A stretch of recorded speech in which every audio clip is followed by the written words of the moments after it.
He loves drawing in the sand, and he enjoys watching the waves come in and wash it away and then draw something else, because he draws really quickly.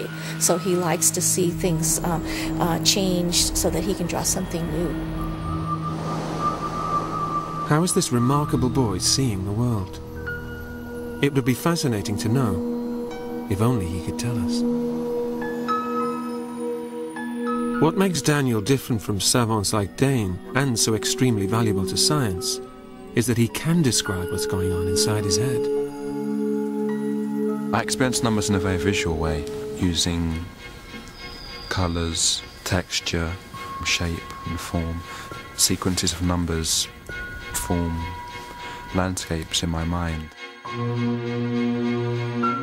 It just happens. It's like having a fourth dimension. One, for example, would be very bright and shiny number. It's almost like somebody flashing a light in my face. You know, it's a very interesting experience. Number 2 is kind of like a movement, right to left, kind of like a drifting motion. 5 is like the clap of thunder or the sound of a wave against the rock. 6 is very small. It's actually the number I find hardest to experience in any sort of meaningful visual way, so it's often the absence of anything. It's like a hole or a chasm or like a black hole. Number 9 is the biggest number. It's very tall. It can be intimidating. Daniel says he sees every number up to 10,000 as a distinct shape or image. Until recently, many researchers would have dismissed this as mumbo-jumbo. But there is now a sound, scientific explanation.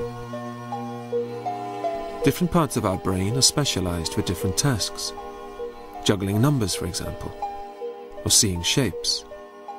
If cross-activation occurs between areas that are normally separate, then things can get very mixed up. You might hear a sound and see a color, or think a number and feel emotion. Scientists call this weird phenomenon synesthesia. Sort of Julian Asher, a researcher at Cambridge University, experiences synesthesia himself, but is struck by how peculiar it is in Daniel. For most synesthetes, what they see is much more abstract. For instance, I see what almost might be colored flames, this sort of a flickering, flowing movement. But Daniel sees very concrete shapes, which is quite unusual. Is the entire number drifting upwards, or is it...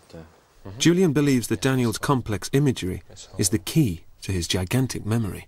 When he's recalling a number that's 22,500 digits, what he's doing is moving mentally through a synesthetic landscape and effectively reading the numbers from the landscape. But are Daniel's number shapes also the key to his maths ability? To find out more, we're sending him to San Diego's Center for Brain Studies in California, where he'll be grilled by skeptical scientists. First, though, he'll be traveling across America and putting some of his mental powers to the test.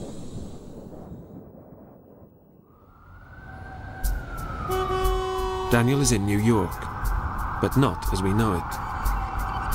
For someone who reads numbers into everything, the city is giving him a strange vibe. Being in New York with all these huge skyscrapers, intimidating for me, and all the time I had this sensation that I'm being surrounded by nines. The number 9 is all around me. It can be a very nerve-wracking experience. Seeing objects as numbers is something Daniel has grown up with. It can be a little distracting, but it's also something he can use to his advantage. Daniel is going to meet the chess hustlers, but he won't be playing chess. Instead, he'll propose a memory game. Hi. Want to go and talk to game? I'm Daniel. He wants 5 minutes to memorize a board with 26 randomly placed pieces. And he's offering $10 for every mistake he makes. It's an offer they can't refuse. I was first having to imagine that it wasn't a chessboard but a sequence of numbers, and then I was experiencing the numbers as imagery.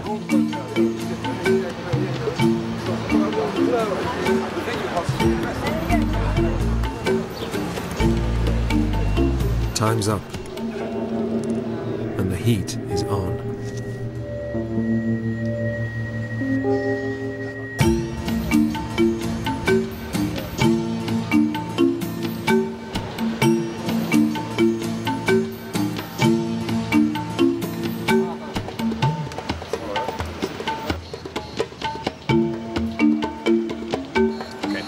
As good as I can do.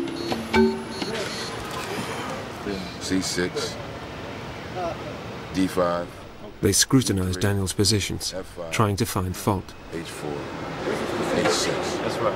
I pretty much got it spot on. I think there was one piece I didn't put on the board. That's pretty good for being a non-chess player. And now for the hustle. Do you mind if we take the pieces off and test one of you two guys? Yeah. Because you're pretty good chess players. Well, like I said, I'm pretty impressed with you. I don't know if I can top you. Would one of you- Maybe my friend would like to do it, but I don't know if I can. Honestly, I don't know. We if I can give top you as much. We can give you an extra few minutes if you really want to study it. And... Okay. Okay. Yeah, it's fast. Okay.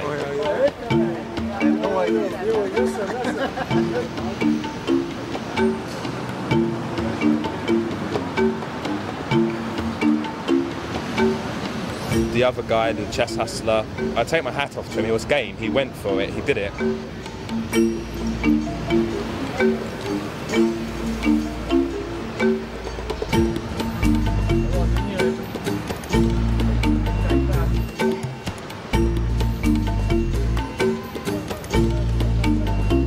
I was actually impressed, personally speaking.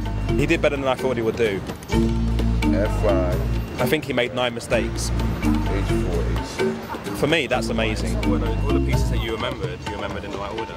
If he's not experiencing the pieces in any distinctive way, and yet he's able to do that, it shows that raw memory is really good. If you're talking memory, though, there's one man who's in a league of his own. He's the world's most famous savant, and Daniel's next stop en route to California.